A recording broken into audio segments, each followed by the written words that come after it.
Students, आज हम करने वाले हैं केमिकल रिएक्शंस एंड इक्वेशन। क्या होती है आपकी केमिकल रिएक्शन और केमिकल इक्वेशन क्या होती है, एक बार हम थोड़ा सा इसका इंट्रोडक्शन यहाँ पे देख लेते हैं, फिर डिटेल में तो हम चैप्टर में पढ़ने ही वाले हैं।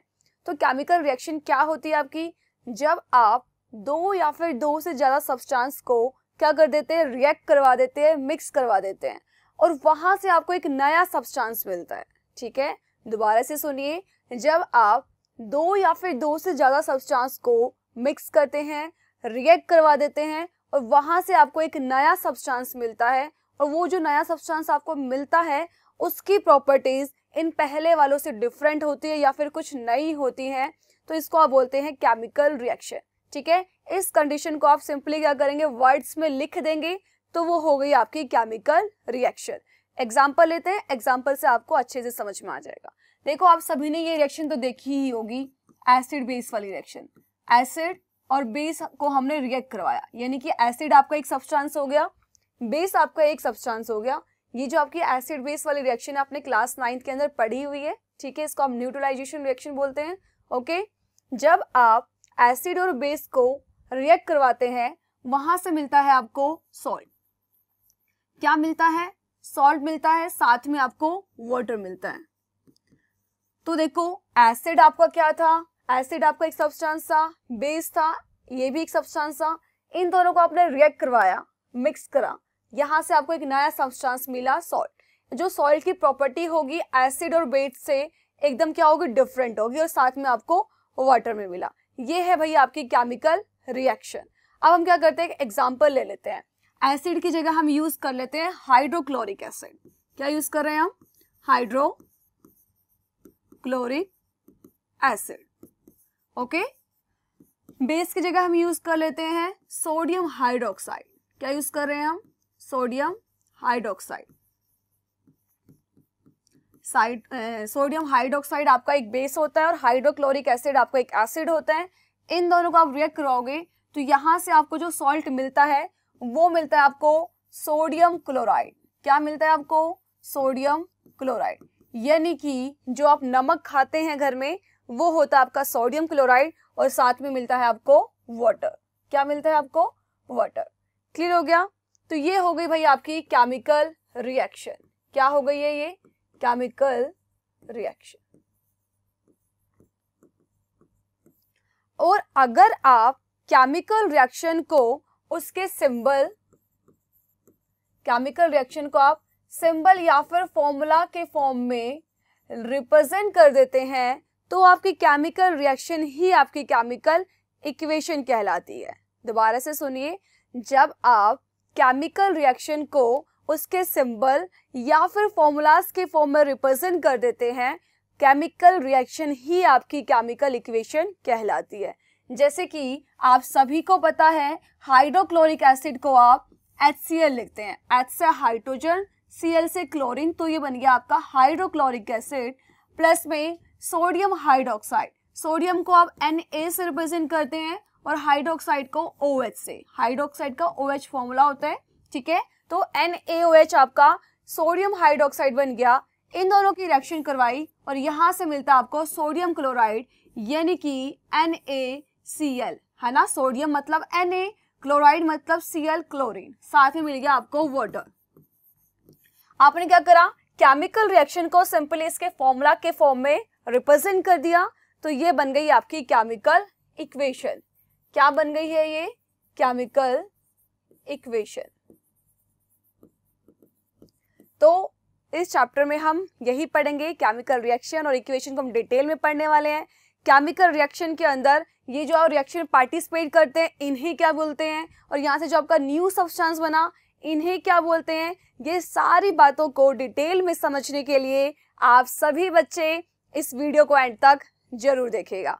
तो जीनियस मेंटर क्लास में आप सभी का स्वागत है। आज हम आपके लिए लेके आए हैं क्लास 10th साइंस का chapter number 1 chemical reactions and equation का लेक्चर नंबर 1।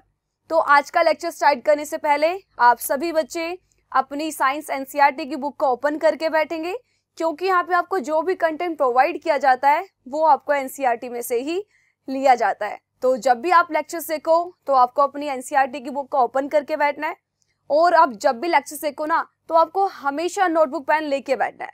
जो यहाँ पे आपको करवाया जाए साथ साथ अपनी नोटबुक में नोट डाउन करना है, और जो इंपॉर्टेंट लाइन होगी वो अपनी बुक में भी अंडरलाइन कर सकते हैं। ओके, तो चलिए नए उमंग और जोश के साथ शुरू करते हैं आज का नया लेक्चर, लेक्चर नंबर 1। ओके, तो बच्चों अभी तक मैंने आपको बताया केमिकल रिएक्शन और इक्वेशन क्या होता है, जनरली मैंने आपको समझा दिया है।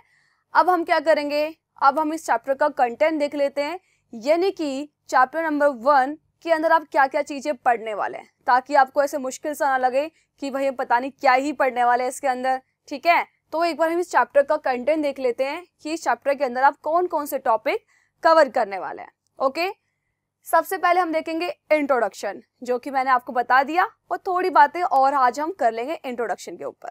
ओके, फिर हम देखेंगे टाइप ऑफ चेंज। जो आपका टाइप ऑफ चेंज ये टॉपिक है, ये सिर्फ आपको रिकैप के लिए, यानी कि ये चीज आप पढ़ चुके हैं क्लास 9 के अंदर। क्लास 9 क्या, क्लास 6, 7, 8, 9 हर क्लास में आपने इस टॉपिक को पढ़ा हुआ है, पर इस टॉपिक को यहाँ डिस्कस करना जरूरी है, इसलिए इस टॉपिक को यहाँ पे लिया गया है। तो यहाँ पे आपको दोबारा से एक बार समझाया जाएगा कि आपके चेंज के कौन कौन से टाइप होते हैं। ओके, उसके बाद हम करेंगे केमिकल रिएक्शन, कि आपकी केमिकल रिएक्शन क्या होती है। ठीक है, केमिकल रिएक्शन के लिए हम डिफरेंट टाइप के एग्जांपल्स लेंगे, एक्टिविटी परफॉर्म करके देखेंगे इसके अंदर। ठीक है, जनरली केमिकल रिएक्शन क्या होती है वो मैंने आपको समझा दिया।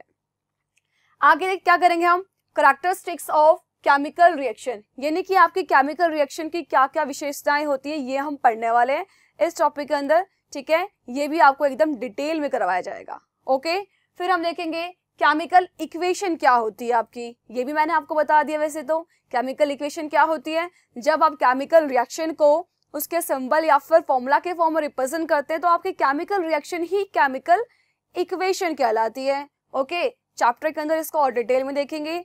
फिर आता है भाई आपका सबसे ज्यादा इंपॉर्टेंट टॉपिक, जो है आपका बैलेंस्ड केमिकल इक्वेशन। आपका जो बैलेंस केमिकल इक्वेशन ये टॉपिक है, ये टॉपिक आपका बहुत बहुत बहुत ज्यादा इंपॉर्टेंट है, यानी कि इसको आप बहुत सारे स्टार से टिक कर लो। ठीक है, क्योंकि यहाँ से आपका बोर्ड एग्जाम के अंदर 100% क्वेश्चन आता ही आता है। ठीक है, इसके अलावा जितने भी आपके कॉम्पिटिटिव एग्जाम्स होते हैं वहां से भी इसका क्वेश्चन बन जाता है। इसको हम डिटेल में चैप्टर में ही पढ़ने वाले हैं। ओके, फिर हम क्या करेंगे, कोई इक्वेशन आपकी जो बैलेंस इक्वेशन नहीं होगी उसको हम बैलेंस करेंगे, और उसको हम कैसे कैसे बैलेंस करेंगे वो हम इस टॉपिक में देखेंगे, और ये भी है आपका the most important topic. Okay, तो इसको भी आप स्टार्ट कर लो, यानी कि यहाँ से भी आपका क्वेश्चन आने ही वाला है। ओके, आगे क्या करेंगे हम, टाइप्स ऑफ केमिकल रिएक्शन। फिर हम केमिकल रिएक्शन की टाइप पढ़ेंगे, ये भी आपका काफी इंपॉर्टेंट टॉपिक है, यानी कि इसके अंदर बहुत सारी टाइप ऑफ रिएक्शन पढ़ेंगे हम। ठीक है, काफी लंबा टॉपिक रहेगा ये आपका।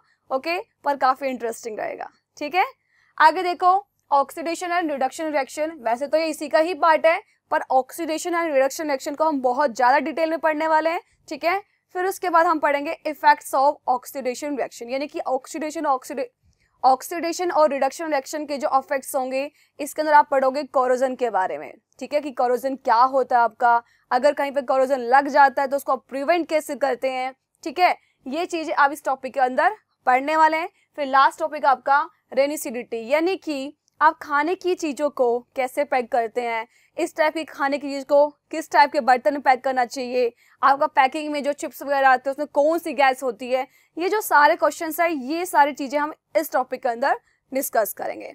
ठीक है, तो अब आपको समझ में आ गया होगा कि इस चैप्टर के अंदर हम क्या क्या पढ़ने वाले हैं, तो आपको बिल्कुल नहीं घबराना है। ठीक है, एकदम क्या करेंगे हम, बहुत आराम से स्टेप बाय स्टेप पढ़ेंगे। ठीक है, मैं तो आपको हमेशा कहती हूँ केमिस्ट्री से आपको बिल्कुल नहीं घबराना है। ओके, और केमिस्ट्री को हम क्या करेंगे, फील करके पढ़ेंगे, आनंद लेके पढ़ेंगे, क्योंकि केमिस्ट्री दिमाग में तो सबके होती है, हमें क्या करना है, अपने जहन में बसाना है। ठीक है, तो उसके लिए आपको क्या करना पड़ेगा, जो यहाँ पे आपको करवाया जाए उसको साथ साथ आपको रिवाइज करना है और उसकी प्रैक्टिस करनी है, तभी आपके कॉन्सेप्ट बहुत ज्यादा स्ट्रॉन्ग होंगे। ओके, तो चलिए स्टार्ट करते हैं। अब हम इंट्रोडक्शन देखते हैं। देखो पहले ये लाइन देख लेते हैं, ये आपकी एनसीईआरटी से ही ली गई है ना। एनसीईआरटी में आपके पहले पेज में लाइन दी हुई है, चैप्टर जहाँ आपका स्टार्ट होता है उसके ऊपर ये लाइन दी हुई थी, और ये काफी अच्छी लगी मेरे को।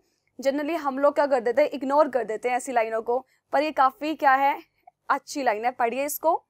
Facts are not science as the dictionary is not literature. उन्होंने बोला कि सिर्फ जो फैक्ट्स होते हैं वो साइंस नहीं होती है, जैसे आपकी जो डिक्शनरी होती है क्या उसको आप लिटरेचर बोलते हो? नहीं। तो ऐसे ही सिर्फ आपके जो फैक्ट्स होते हैं वो साइंस नहीं होती है। फिर क्वेश्चन माइंड में आएगा कि साइंस क्या होती है? तो साइंस आप सभी को पता है, क्लास 10th के अंदर है आप सभी बच्चे, तो आप सभी को पता है कि साइंस क्या होती है। सिस्टमैटिकली ऑर्गेनाइज नॉलेज को आप क्या बोलते हैं? साइंस बोलते हैं। ठीक है, फिर क्लास 10th के अकॉर्डिंग आपकी साइंस वही 3 पार्ट्स में क्लासीफाई कर रखी है। वैसे तो साइंस की बहुत सारी ब्रांच होती है, पर क्लास 10th के अंदर जो आपके चैप्टर है उसके अकॉर्डिंग आपके जो चैप्टर है 3 पार्ट्स में डिवाइड करके हैं आपके, chemistry, physics and biology. Okay, ये जो आपका चैप्टर नंबर 1 है, ठीक है, आपका चैप्टर नंबर 1 वो केमिस्ट्री का चैप्टर है, केमिकल रिएक्शन एंड इक्वेशन, ये आपका केमिस्ट्री का चैप्टर है। ओके, तो आपको काफी मजा आने वाला है। और ये जो आपका चैप्टर है ये बहुत इंपॉर्टेंट चैप्टर है, यानी कि केमिस्ट्री की आपकी स्टार्टिंग है, आपका बेस है, कह सकते हो केमिस्ट्री की नींव है ये। जब आप 12th क्लास में जाएंगे, 11th क्लास में जाएंगे, तो वहाँ पे आप सेपरेटली केमिस्ट्री पढ़ेंगे, फिजिक्स पढ़ेंगे, बायोलॉजी पढ़ेंगे। तो अगर आपके ये कॉन्सेप्ट माइंड में अच्छे से होंगे, सारे बेसिक्स आपके क्लियर होंगे, तो वहाँ पे आपको कोई दिक्कत नहीं आएगी और यहाँ पे आपको हर एक चीज बारीकी से पढ़ाया जाएगा। ठीक है, समझ में आया? तो आपको पता होगा ना सभी को केमिस्ट्री क्या होती है। तो भाई केमिस्ट्री साइंस की एक ब्रांच है, ये तो आपको पता चल गया। ठीक है, केमिस्ट्री साइंस की एक ब्रांच है जो कि डील करती है, किसके साथ डील करती है? किसी भी सब्सटेंस के केमिकल बिहेवियर और केमिकल नेचर के साथ जो डील करती है वो होती है भाई केमिस्ट्री। समझ में आया? किसी भी सब्सटेंस के केमिकल बिहेवियर और केमिकल नेचर के साथ जो डील करेगी वो होती है आपकी केमिस्ट्री। अब हम इसको इतने ज़्यादा डिटेल में नहीं जाते हैं, नहीं तो हम अपने मेन टॉपिक से भटक जाएंगे। ठीक है, तो अब हम क्या करेंगे, कुछ रिकैप कर लेते हैं, यानी कि जो चीज़ आप पढ़ चुके हो पर यहाँ पे आपको उसको रिवाइज करना बहुत जरूरी है। तो पहले हम वो रिवाइज करेंगे, उसके बाद हम अपने चैप्टर में आएंगे। ठीक है, यानी कि पहले हम डिस्कस करेंगे यहाँ पे कि आपका एटम क्या होता है, मॉलिक्यूल क्या होता है, फिर हम देखेंगे एलिमेंट, फिर हम देखेंगे कंपाउंड। यानी कि एटम, मॉलिक्यूल, एलिमेंट, कंपाउंड, ये एक बार हम डिस्कस कर लेते हैं। बाकी ये चीजें आप पढ़ चुके हैं क्लास 9th के अंदर अच्छे से। ठीक है, पर फिर भी एक बार रिवाइज कर लेते हैं ताकि आपको इस चैप्टर में कोई प्रॉब्लम ना आए। चलो ठीक है, अब बात आती है कि एटम क्या होता है। आप सभी को पता होगा एटम क्या होता है, क्लास 9th में पढ़ के आ चुके हैं आप सभी, तो सभी बच्चों को पता होगा एटम क्या होता है। भाई एटम क्या होता है? किसी भी मैटर की सबसे स्मॉलेस्ट यूनिट होती है, वो आपका मैटर होता है, सॉरी वो आपका एटम होता है। ठीक है, आप क्या लिखेंगे? Smallest unit of matter. Matter की जो स्मॉलेस्ट यूनिट होती है उसको आप बोलते हैं एटम। और आप बोलते हैं इस दुनिया के अंदर, इस यूनिवर्स के अंदर, इस ब्रह्मांड के अंदर जितनी भी चीजें हैं वो सब की सब एटम से मिलकर बनी हुई है ना? ऐसे ही बोलते हैं आप सभी लोग, इस यूनिवर्स के अंदर जितनी भी चीजें हैं वो सब एटम से मिलकर बनी हुई है। ओके, क्लियर है यहाँ पे चीजें? और यहाँ पे आपको मैटर भी पता होना चाहिए, smallest unit of matter atom होता है, और मैटर क्या होता है ये भी पता होगा आपको, है ना? ये भी आप क्लास 9th में पढ़ चुके हैं। तो मैटर क्या होता है? Matter is anything which occupy space and has मास। यानी कि हर एक चीज मैटर है। ठीक है, ये आपको पेन दिखाई दे रहा है, आपको पंखे दिखाई दे रहे होंगे, टेबल, स्टूल, बुक, और आप खुद भी एक क्या है? मैटर है। यानी कि मैटर आप किसको बोलोगे? जिसके पास कुछ ना कुछ क्या होगा? मास होगा। जैसे कि ये पेन है, इसको मैं उठा रही हूँ तो मुझे कुछ ना कुछ वजन फील हो रहा है, वो हो गया आपका मास। ठीक है, इसके पास कुछ मास है, और मैं इसको कहीं पर रखती हूँ तो वो क्या करता है? स्पेस ऑक्यूपाई करता है, स्थान घेर लेता है। ठीक है, तो वो क्या होता है? आपका मैटर। यानी कि आपका पेन क्या हो गया? मैटर हो गया। अब मैटर में ज्यादा डिटेल में नहीं जाते हैं क्योंकि क्लास 9th के अंदर फर्स्ट चैप्टर के अंदर ही आपने इसको बहुत डिटेल में पढ़ा। ठीक है, तो मैटर क्या होता है? Matter is anything which occupy space and has मास। ठीक है, और जितना भी मैटर होता है सब के सब किससे मिलके बने होते हैं? एटम से मिलके बने होते हैं।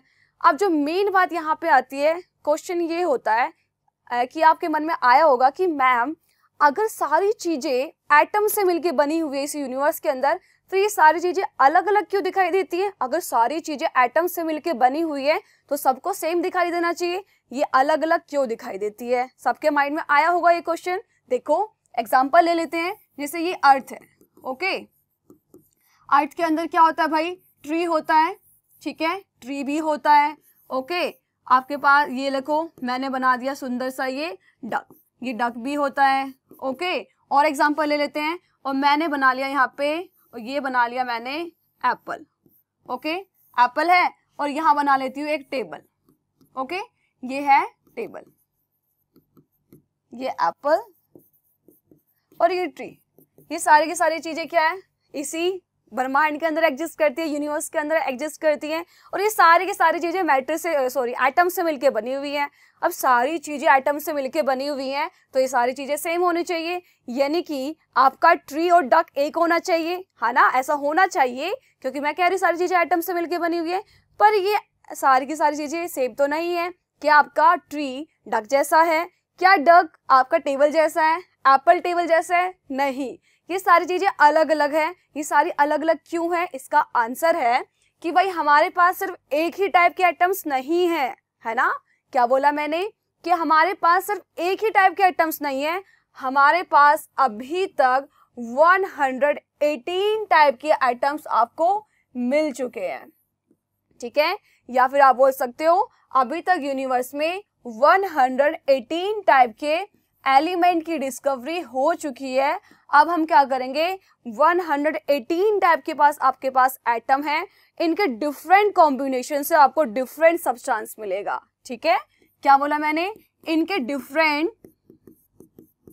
डिफरेंट कॉम्बिनेशन से आपको क्या मिलने वाला है, डिफरेंट सब्सटेंस मिलने वाला है, डिफरेंट सब्सटेंस यहां से आपको मिलता है। देखो इसको आप उससे रिलेट करते हो, देखो जैसे कि आप सभी के कॉन्टैक्ट नंबर होते हैं, सबके कॉन्टैक्ट नंबर डिफरेंट डिफरेंट होंगे, किसी का सेम कॉन्टैक्ट नंबर नहीं होता है। हालांकि आपके पास डिजिट्स तो 10 ही होते हैं ना, यही डिजिट होते हैं आपके पास, 1 2 3 4 5 6 7 8 9 एंड 0। सिर्फ इन 10 डिजिट्स का यूज करके इतने डिफरेंट टाइप के कॉम्बिनेशन बने हुए हैं कि सबका कॉन्टैक्ट नंबर क्या है, अलग अलग है। तो इसी प्रकार से आपके पास है तो सिर्फ 118 टाइप के आइटम, पर इनके डिफरेंट डिफरेंट कॉम्बिनेशन से आपको डिफरेंट टाइप के सब्सटेंस मिलते हैं, और इसी वजह से ये सारी चीजें क्या हैं, अलग अलग हैं, ठीक है। समझ में आया? एग्जाम्पल लेते हैं, देखो जैसे कार्बन, ऑक्सीजन और हाइड्रोजन, ये तीनों अलग अलग एटम है। अब हम क्या करेंगे, इनका डिफरेंट डिफरेंट कॉम्बिनेशन ले लेते हैं। यानी कि मैं अगर कार्बन और ऑक्सीजन का कॉम्बिनेशन लूं, CO2, कार्बन और ऑक्सीजन का कॉम्बिनेशन लिया तो CO2 बना, और CO2 कार्बन और ऑक्सीजन से डिफरेंट सब्सटेंस है, ठीक है। इनके अलग कॉम्बिनेशन से आपको नया सब्सटेंस मिला, जिसे आप बोलते हैं कार्बन डाइऑक्साइड बोलते हैं। इसको आप क्या बोलते हैं, कार्बन डाइऑक्साइड। इसी प्रकार से अगर हम हाइड्रोजन और ऑक्सीजन का क्या लेते हैं, कॉम्बिनेशन लेते हैं, ठीक है, तो वहां से क्या मिलते हैं आपको, वहां से मिलता है आपको H2O, और H2O क्या होता है आपका, वाटर। तो आपको इसका आंसर मिल गया होगा कि सारी चीजें एटम से मिलके बनी हुई है, पर फिर भी सारी चीजें सेम इसलिए नहीं है क्योंकि वो डिफरेंट टाइप के एटम से बनी हुई है, ओके। तो आपको एटम समझ में आ गया अच्छे से। अब हम बाकी चीजें करते हैं, मॉलिक्यूल, एलिमेंट एंड कंपाउंड, उसको भी हम स्टेप बाय स्टेप करेंगे। यानी कि अब हम क्या करने वाले हैं, एटम को ही क्लासीफाई करने वाले हैं। एटम को आप 2 टाइप से क्लासीफाई कर सकते हैं, होमोएटॉमिक कॉम्बिनेशन, एटॉमिक कॉम्बिनेशन, एक सेकेंड, और दूसरा होता है आपका हेटेरोएटॉमिक कॉम्बिनेशन, हेटेरोएटॉमिक कॉम्बिनेशन। अब हम पहले होमोएटॉमिक कॉम्बिनेशन को पढ़ेंगे, फिर हम हेटेरोएटॉमिक। देखो भाई, होमो मतलब क्या होता है, होमो मतलब होता है सेम। क्या होता है होमो का मतलब, होमो मतलब होता है सेम, यानी कि जब आप सेम टाइप के एटम को कंबाइन करोगे तो वहां से मिलेगा आपको होमोएटॉमिक कॉम्बिनेशन, ठीक है। और होमोएटॉमिक कॉम्बिनेशन यानी कि इसकी डेफिनेशन अगर आप लिखना चाहो तो क्या लिखोगे, व्हेन एन एटम और group of atoms exist freely in nature, यानी कि जब आपका कोई एक एटम या फिर आपके ग्रुप ऑफ एटम नेचर में फ्रीली एग्जिस्ट कर पाते हैं तो वो होते हैं आपके होमो एटॉमिक कॉम्बिनेशन यानी कि होमो एटॉमिक मॉलिक्यूल। समझ में आया आपको? यहाँ तक क्लियर होगी चीजें? तो आगे आपका होमो एटॉमिक कॉम्बिनेशन को आप फर्दर 2 पार्ट्स में क्लासीफाई करते हैं। पहला होता है आपका मोनो एटॉमिक मॉलिक्यूल और दूसरा होता है आपका डाई एटॉमिक मॉलिक्यूल। देखो मोनो एटॉमिक, मोनो का मतलब ही क्या होता है? 1। मोनो का मतलब 1 होता है और डाई का मतलब होता है 2। जब आपका एक ही टाइप का जो एटम है नेचर में फ्रीली एग्जिस्ट कर पाएगा तो उसको आप बोलोगे ये क्या है? आपका मोनो एटॉमिक मॉलिक्यूल है। दोबारा से सुनिए, जब आपका सिर्फ एक ही एटम नेचर के अंदर फ्रीली एग्जिस्ट कर पाता है तो उसको आप बोलते हैं मोनो एटॉमिक मॉलिक्यूल। अब मोनो एटॉमिक मॉलिक्यूल के जो आपके एग्जांपल्स होते हैं, क्या एग्जांपल आपका जो हीलियम गैस होती है, ठीक है, नियोन, जिनोन, ये सारे के सारे क्या है? आपके मोनो एटॉमिक मॉलिक्यूल्स है। और ये क्या होती है? आपकी नोबल गैसेस होती हैं। क्या होता है? Noble gases. यानी कि ये जो नोबल गैसेस है इसको यहाँ पे एक्सप्लेन नहीं कर रही हूँ मैं फिलहाल, क्योंकि ये भी आपको क्लास 10 में आप पढ़ने वाले हो। चैप्टर नंबर 3 के अंदर इसको आप पढ़ोगे तो अभी इसको छोड़ देते हैं, ठीक है, इसको बाद में डिस्कस करेंगे। ओके, तो ये है आपके एग्जाम्पल किसके? मोनो एटॉमिक मॉलिक्यूल के। अब बात आती है, अगर आप क्या कर रहे हो, बहुत सारे हीलियम को एटम को एक साथ ऐसे ले लेते हैं तो ये बन गया आपका भाई, क्या बन गया आपका? ये हीलियम का एलिमेंट। क्या बन गया? ये हीलियम का एलिमेंट। यानी कि अगर आप बहुत सारे मोनो एटॉमिक मॉलिक्यूल को एक साथ ऐसे कंबाइन कर लेते हैं तो वो दे देता आपको, क्या देता है वो आपको? एलिमेंट, ठीक है। ऐसे ही अगर मैं नियोन के बहुत सारे क्या कर रही हूँ? मॉलिक्यूल ले रही हूँ, यानी कि अब मैं बहुत सारे मोनो एटॉमिक मॉलिक्यूल ले रही हूँ तो ये बन गया आपका नियोन का एलिमेंट, ठीक है। इसी प्रकार से आप बहुत सारे जिनोन ले लोगे तो यहां से आपको मिल जाएगा जिनोन का एलिमेंट।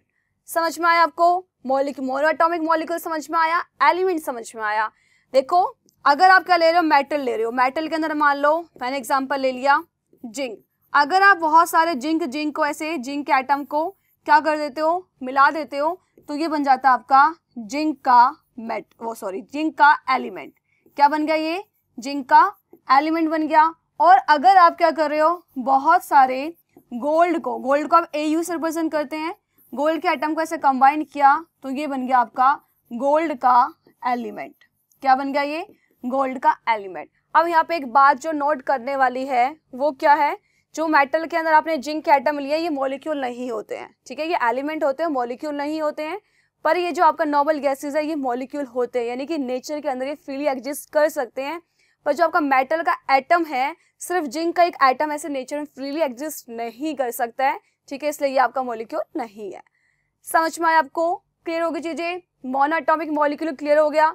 अब हम चलते हैं डायटॉमिक। डायटॉमिक यानी कि जब आपके दो सेम टाइप के एटम क्या करेंगे? कंबाइन होंगे तो वो होता है आपका डायटॉमिक मॉलिक्यूल।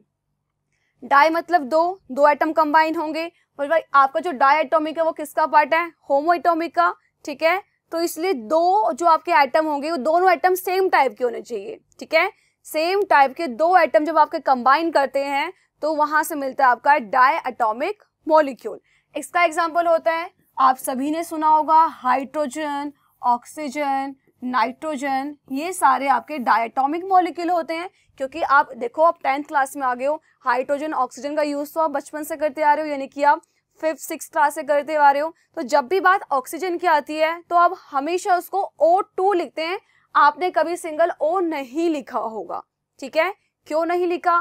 क्योंकि जो आपका ऑक्सीजन होता है, ठीक है, वो नेचर में सिर्फ O की फॉर्म में, सिर्फ सिंगल एटम की फॉर्म में नहीं रह सकता है, ठीक है। इसलिए क्या है? Diatomic molecule. जो आपका ऑक्सीजन है अपने जैसा एक और एटम कंबाइन करके ही नेचर में एग्जिस्ट करता है, यानी कि अपने डायटॉमिक मॉलिक्यूल की फॉर्म में वो नेचर में एग्जिस्ट करता है, ठीक है। इसलिए ये क्या है? आपके डायटॉमिक मॉलिक्यूल। इसी तरीके से आपका जो हाइड्रोजन गैस होती है, जब भी आप हाइड्रोजन बोलते हो तो आप हमेशा H2 लिखते हो, सिंगल H आपने कभी नहीं लिखा। क्यों नहीं लिखा? क्योंकि आपका सिंगल H यानी कि सिर्फ एक एटम हाइड्रोजन का नेचर में फ्रीली एग्जिस्ट नहीं कर सकता है, वो हमेशा अपने डायटोमिक फॉर्म में एग्जिस्ट करता है नेचर के अंदर, इसलिए ये क्या आपका डायटोमिक मॉलिक्यूल। और ऐसे ही नाइट्रोजन भी आपका डायटोमिक मॉलिक्यूल है, क्योंकि सिर्फ सिंगल एटम नाइट्रोजन का नेचर में फ्रीली एग्जिस्ट नहीं कर सकता है। तो आपको डायटोमिक मॉलिक्यूल क्लियर हो गया होगा। अब हम क्या करते हैं, अगर हम क्या कर रहे हैं, अब हाइड्रोजन के बहुत सारे मॉलिक्यूल को आपने एक साथ कंबाइन कर लिया, तो ये बन गया भाई आपका हाइड्रोजन का एलिमेंट। क्या बन गया ये? हाइड्रोजन का एलिमेंट। इसी तरीके से अगर आप बहुत सारे ऑक्सीजन को कंबाइन कर लेते हैं, ऑक्सीजन के मॉलिक्यूल को, ये बन गया आपका ऑक्सीजन का क्या बन गया? एलिमेंट। और अगर आप नाइट्रोजन, बहुत सारे नाइट्रोजन को ऐसे कंबाइन कर लेते हैं, नाइट्रोजन के मॉलिक्यूल को, तो ये बन जाता है आपका नाइट्रोजन का एलिमेंट। ठीक है, समझ में आया आपको? होमो एटॉमिक कॉम्बिनेशन क्लियर हो गया। अब हम करेंगे हेट्रो एटॉमिक कॉम्बिनेशन। हेट्रो मतलब क्या होता है? डिफरेंट। होमो मतलब सेम और हेट्रो मतलब होता है भाई आपका डिफरेंट। क्या होता है? डिफरेंट। ओके, क्या होता है हेट्रो मतलब? हेट्रो मतलब होता है डिफरेंट। यानी कि अब क्या होगा यहाँ पे, डिफरेंट टाइप के एटम्स जब कंबाइन होंगे तो वो कहलाएंगे आपके हेट्रो एटॉमिक कॉम्बिनेशन। ठीक है, यहाँ पे क्या होगा? डिफरेंट टाइप के एटम, क्योंकि हेट्रो मतलब क्या हो गया? डिफरेंट, एटॉमिक मतलब एटम, कॉम्बिनेशन मतलब मिलना, यानी कि अलग अलग टाइप के एटम जब आपके कंबाइन होंगे तो उसको आप बोलोगे hetero atomic combination. Okay, clear होगी चीजें? अब एग्जांपल देख लेते हैं। आपका जो हेट्रो एटॉमिक कॉम्बिनेशन है, इसका एग्जांपल हो गया CO2, H2O, ओके, CH4। ये क्या है? आपके एग्जांपल है हेट्रो एटॉमिक कॉम्बिनेशन के। देखो, CO2 कार्बन डाइऑक्साइड गैस होती है आपकी, ये किस किस टाइप के एटम के कॉम्बिनेशन से बना है? तो आप सभी को पता है, ये आपका कार्बन और ऑक्सीजन के एटम के कॉम्बिनेशन से बना है। इसी प्रकार से जो आपका H2O होता है, ये होता है भाई आपका वाटर होता है। और आप सभी को पता है वाटर किस किस के कॉम्बिनेशन से बना है? आपका हाइड्रोजन और ऑक्सीजन के एटम के कॉम्बिनेशन से आपका वाटर बनता है। ठीक है, इसी प्रकार से CH4 का नाम क्या होता है? CH4 का नाम होता है बच्चों मीथेन। क्या नाम होता है इसका? मीथेन। और जो आपका मीथेन होता है वो किस किस के कॉम्बिनेशन से बना है? देखो, ये बना है भाई आपका कार्बन और हाइड्रोजन के कॉम्बिनेशन से, कार्बन और हाइड्रोजन के एटम के कॉम्बिनेशन से आपका CH4 बना है। और ये सारे के सारे के आपके मॉलिक्यूल्स हैं। ठीक है, और अगर आप क्या कर रहे हो, बहुत सारे कार्बन डाइऑक्साइड के मॉलिक्यूल ले लेते हो, ठीक है, तो ये क्या बन जाता है? अब ये आपका एलिमेंट नहीं बनेगा, अब ये क्या बनेगा? आपका कंपाउंड। क्या बन गया? ये आपका कंपाउंड। यानी कि कंपाउंड क्या होता है? जब आप बहुत सारे हेट्रो एटॉमिक मॉलिक्यूल को कंबाइन कर देते हैं, वहां से मिलता है आपको कंपाउंड। दोबारा से सुनिए, जब आप बहुत सारे हेट्रो एटॉमिक मॉलिक्यूल्स का कॉम्बिनेशन लेते हैं, वहां से मिलता है आपको कंपाउंड। जैसे कि अगर मैंने क्या करा, बहुत सारे CH4 और CH4 को ले लिया, तो यहाँ से जो मुझे मिलेगा वो मुझे मिलेगा मीथेन का कंपाउंड। क्या मिलेगा मुझे? मीथेन का कंपाउंड। ठीक है, ऐसे ही अगर मैंने बहुत सारे H2O और H2O का कॉम्बिनेशन लिया, यानी कि बहुत सारे हेट्रो एटॉमिक मॉलिक्यूल का कॉम्बिनेशन लिया, तो मुझे यहाँ से मिल गया वाटर का कंपाउंड। क्या मिला मुझे? वाटर का कंपाउंड। समझ में आया आपको?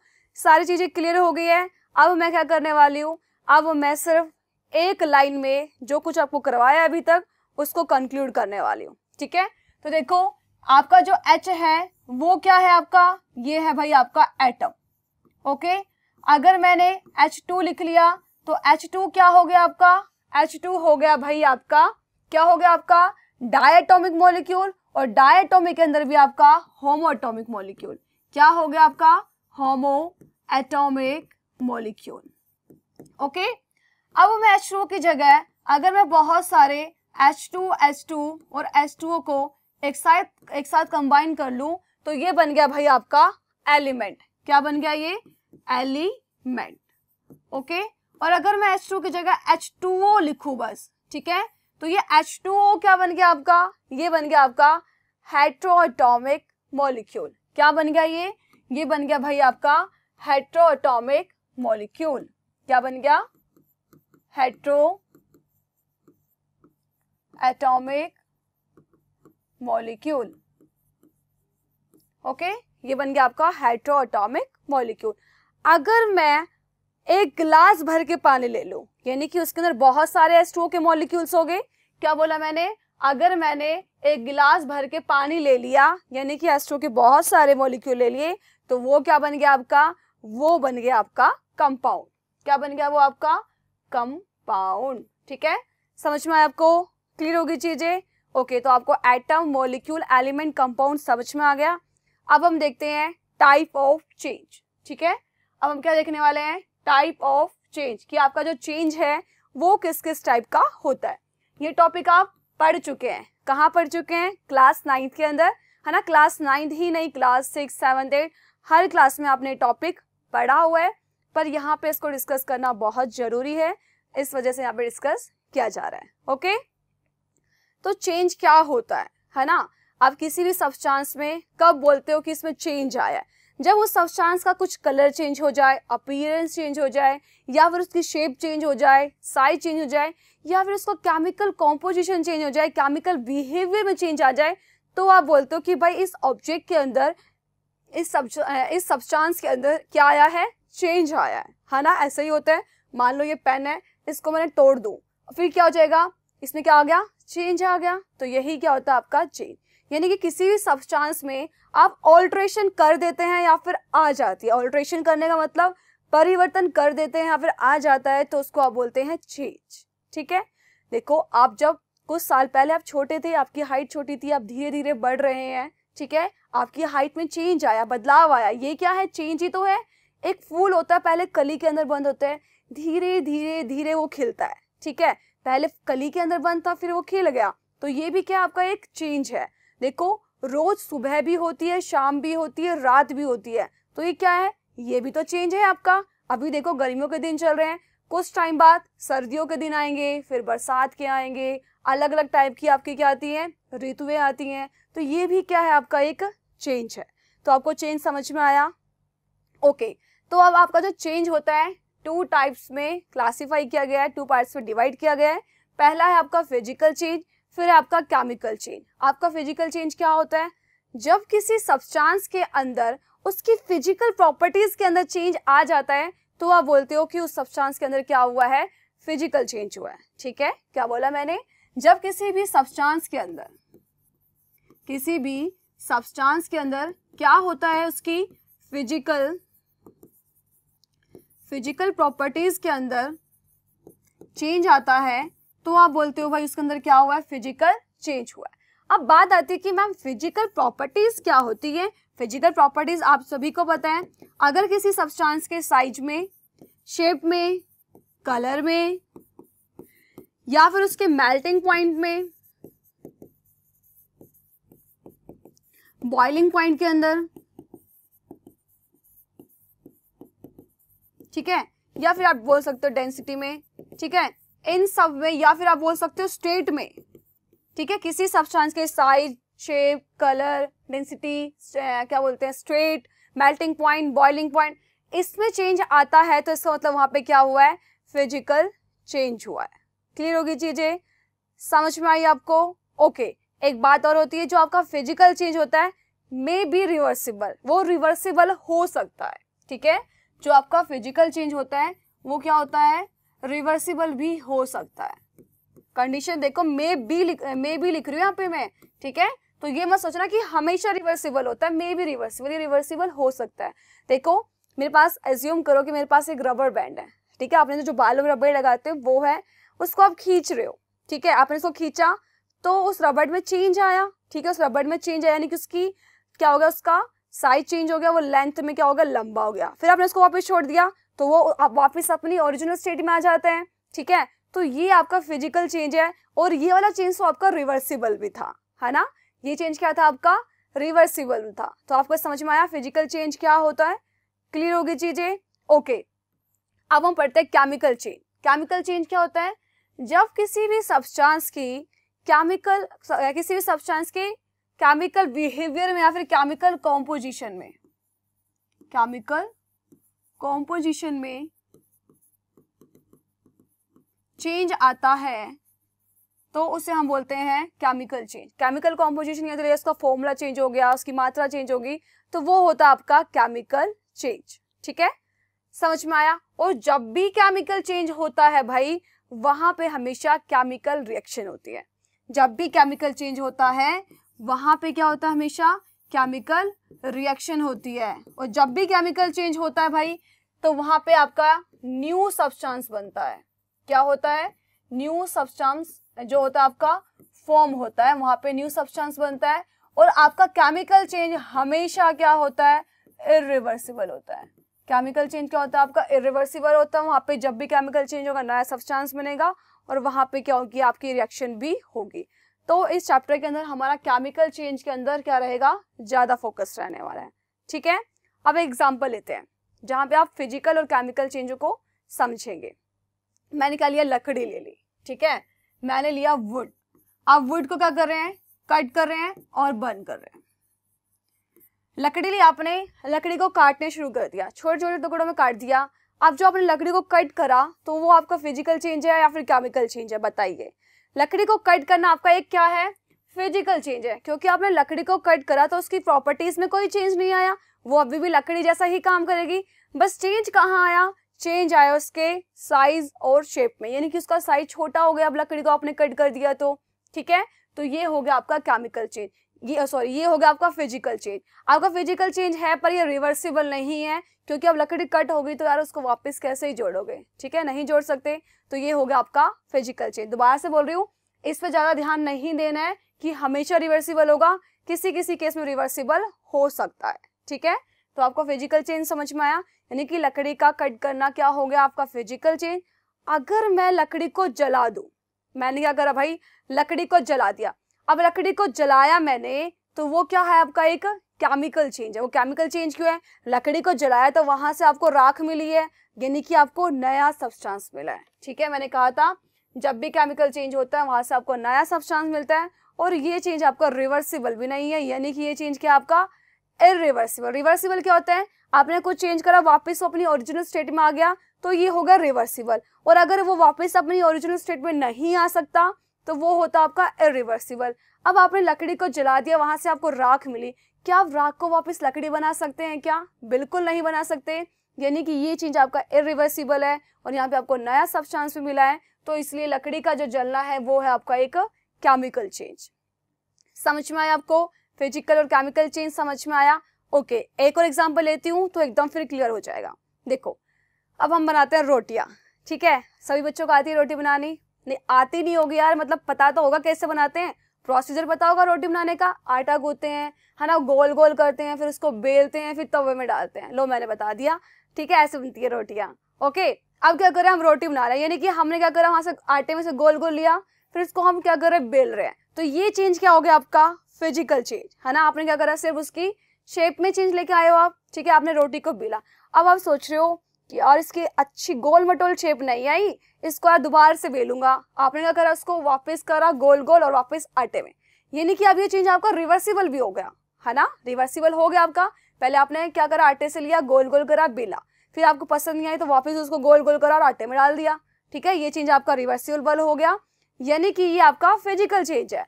अब क्या हुआ, अब आपकी अच्छी अच्छी शेप बन गई उस रोटी की। आपने क्या करा, उसको तवे में रख दिया, तवे में रखने के बाद तो वही पकनी है। ठीक है, और आपकी रोटी अब क्या हो गई, पक गई।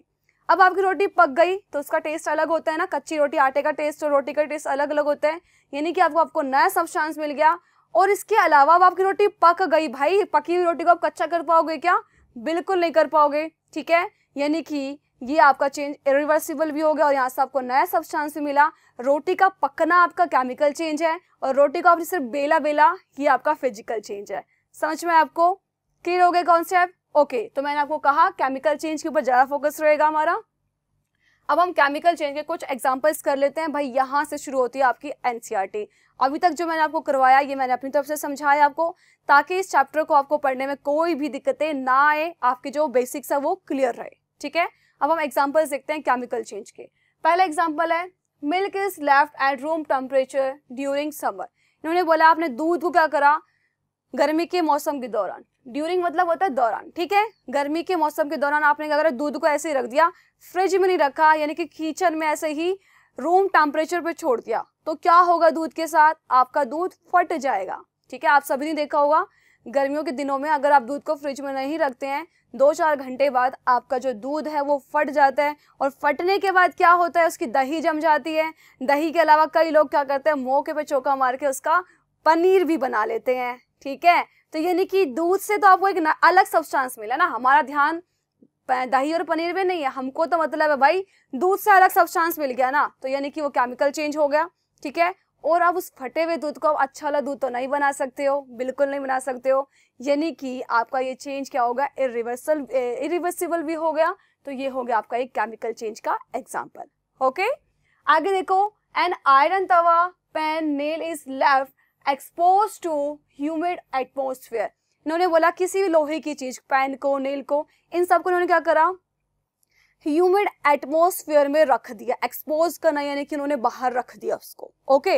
अब बात आती है एक्सपोज मतलब समझ में आ गया आपको, मतलब उसने बाहर रखा है।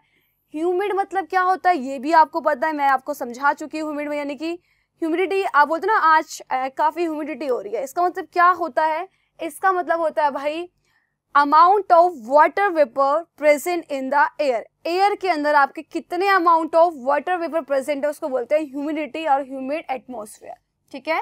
आप यहाँ पे लिख सकते हैं amount of water vapour present in air. Air के अंदर कितने amount of water vapour present है, ठीक है, वो होता है भाई आपका ह्यूमिड एटमॉस्फेयर। एटमॉस्फेयर यानी कि आपका जो वातावरण है, ओके, समझ में आया। तो उन्होंने बोला लोहे की चीज को अगर क्या करते हैं ह्यूमिड एटमॉस्फेयर में आप रख दोगे तो आपको पता होना चाहिए, तो लोहे में, आयरन मतलब लोहा होता है ना, लोहे में क्या हो जाता है, जंग लग जाता है। क्या लग जाता है, जंग लग जाता है, और इस जंग को आप बोलते हो रस्ट लग जाता है, ठीक है। देखो था तो बेचारा आयरन, सुंदर सुंदर एग्जाम्पल लेते हैं, वहां से समझ में आएगा। आप घरों में कूलर लेके आते हो, जब कूलर आता है एकदम मस्त लगता है, सुंदर चमकता हुआ, ठीक है। सभी लोग जनरली कूलर को बाहर रखते हैं, कुछ टाइम बाद, महीने 2 महीने बाद आप देखते हो जो आपका कूलर है ना उसकी शक्ल बहुत खराब हो जाती है, यानी कि ब्राउन ब्राउन कलर की वहाँ पे लेयर जम जाती है, और वो जो ब्राउन कलर की लेयर जम जाती है वो होता है भाई जंग। वो लोहा नहीं होता है, वो जंग होता है, वो रस्ट होता है, यानी कि वहाँ से आपको न्यू सब्सटेंस मिल गया और उस जंग को आप वापस क्लीन नहीं कर सकते, वहाँ से आप लोहा वापस नहीं लेके आ सकते, यानी कि वो हो गया आपका इरिवर्सिबल चेंज। तो ये आपका एग्जाम्पल हो गया केमिकल चेंज का, ठीक है। और इस प्रोसेस को आप क्या बोलते हो, रस्ट लगने के प्रोसेस को आप बोलते हो रस्टिंग। क्या बोलते हैं इसको आप, रस्टिंग, ठीक है। समझ में आया आपको, क्लियर होगी चीजें, ओके। आगे बढ़ते हैं। ग्रेप्स गेट फर्मेंटेड, जो आपके अंगूर होते हैं, फर्मेंटेड मतलब सड़ जाना, ठीक है, जब आपके अंगूर सड़ जाते हैं, ठीक है, ये भी केमिकल चेंज है। कैसे हैं आप सभी को पता होगा। अब अंगूर सड़ गया, सड़े हुए अंगूरों से क्या बनती है आप सभी को पता है ना, उससे दारू बनाई जाती है, ऐसे कहते हैं, ठीक है। सड़े हुए अंगूरों से दारू बनाई जाती है, ड्रिंक्स बनाई जाती है, ठीक है, यानी कि आपको वहां से नया सब्सटेंस मिल रहा है। और सड़े हुए अंगूरों को आप ठीक कर सकते हो, नहीं कर सकते। कर पाते तो सारे अंगूर लेके आते हैं, उसको बढ़िया करके फिर बाजार में बेचते आप लोग, पर ऐसा नहीं होता है ना, ये इरिवर्सिबल है, रिवर्सिबल नहीं है, तो ये भी आपका एक केमिकल चेंज होगा, ओके। आगे देखो, फूड इज कुक्ड, अब आपका खाना पक गया, ठीक है, कच्चा खाना था वो पका दिया आपने, अब पकाने के बाद आपको नया सब्सटेंस, अब कच्ची सब्जी खाते हो और पकी हुई सब्जी खाते हो दोनों अलग अलग लगती हैं, नया सब्सटेंस मिला। नए सब्सटेंस के अलावा वो क्या है आपका इरिवर्सिबल चेंज है, यानी कि अब आपकी सब्जी बन गई, भाई पकी हुई सब्जी को आप कच्चा कर पाते हो क्या, बिल्कुल नहीं कर पाते हो, तो ये भी आपका होगा केमिकल चेंज का एग्जाम्पल। आगे देखो, food gets digested in our body, digest करना यानी कि पचाना, ठीक है, आपका खाना क्या है, पच गया, ये भी आपका एक केमिकल चेंज है। कैसे है केमिकल चेंज, देखो आपने खाना खाया, गोल मटोल रोटी खाई थी भाई, आपने खाई रोटी, अब पेट में क्या गोल मटोल रोटी रहती है, उस गोल मटोल रोटी को वापस लेके आ सकते हो, नहीं, ऐसा नहीं होता। आपकी जो रोटी है छोटे छोटे टुकड़ों में बट गई, ठीक है, अब वो रोटी से ग्लूकोज में कन्वर्ट हो गई, ठीक है, रोटी से ग्लूकोज में कन्वर्ट होगी, यानी कि आपको नया सब्सटेंस मिल गया, ठीक है, और ये चेंज आपका रिवर्सिबल है, यानी कि रिवर्सिबल भी नहीं है, तो ये आपका केमिकल चेंज हो गया। Next example, we respire, respire यानी कि हम सांस लेते हैं। देखो भाई, सांस तो हम लेते हैं ऑक्सीजन, ठीक है, और जब हम बाहर छोड़ते हैं तो हम छोड़ते हैं कार्बन डाइऑक्साइड, तो दोनों चीजें सेम है नहीं, अलग अलग चीजें हैं, तो ये भी क्या है भाई आपका एक केमिकल चेंज। तो आपको सारी बातें समझ में आ गई कि केमिकल चेंज के एग्जांपल समझ में आ गए। तो देखो भाई, मैंने आपको बताया जब भी केमिकल चेंज होता है वहां पर हमेशा क्या होती है, केमिकल रिएक्शन वहां पे हमेशा होती है। ओके, क्लियर होगी चीजें। तो देखो यहाँ पे यही लिखा हुआ है, in all the above situation the nature and the identity of the initial substance have somewhat change. इन्होंने बोला जितने भी एग्जांपल अभी पीछे मैंने करवाए आपको, वहां पे क्या हो रहा है, उनकी कुछ ना कुछ प्रॉपर्टी इनिशियली आइडेंटिटी चेंज हो रही है, कुछ ना कुछ बिल्कुल हो रही है। मैंने बता भी दिया आपको कैसे कैसे चेंज हो रही है। Okay, whenever a chemical change occurs, occurs मतलब होना, जब भी आपका केमिकल चेंज होता है किसी भी सब्सटेंस के अंदर, we can say that a chemical reaction has taken place. वहां पर क्या होता है, हमेशा आपकी केमिकल रिएक्शन होती है। Okay, you may perhaps be wondering as to what is actual meant by a chemical reaction। देखो अभी तक आपको बस इतना पता था कि भैया केमिकल चेंज होता है तो केमिकल रिएक्शन होती है, इतना पता था, पर आपको एक्चुअल मीनिंग इस चैप्टर में बताया जाएगा कि केमिकल रिएक्शन होती क्या। आप बिल्कुल ऐसे वंडरिंग मतलब हैरान हो जाओगे देख के, ओहो ये होती है केमिकल रिएक्शन, ठीक है। तो इस सस्पेंस को यहीं पे छोड़ देते हैं, यानी कि केमिकल रिएक्शन को हम नेक्स्ट लेक्चर में डिस्कस करने वाले हैं। अभी बस आपका यही होमवर्क है जो आपको करवाया है, उसको आपको अच्छे से रिवाइज करके आना है और केमिस्ट्री से बिल्कुल नहीं घबराना है।